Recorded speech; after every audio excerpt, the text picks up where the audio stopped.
पहुडावे मंदिरी हो। जय जय साईनाथ आता पहुडावे मंदिरी हो।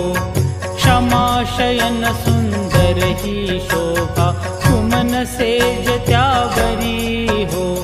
क्षमा शयन सुंदर ही शोभा सुमन सेज त्यावरी हो।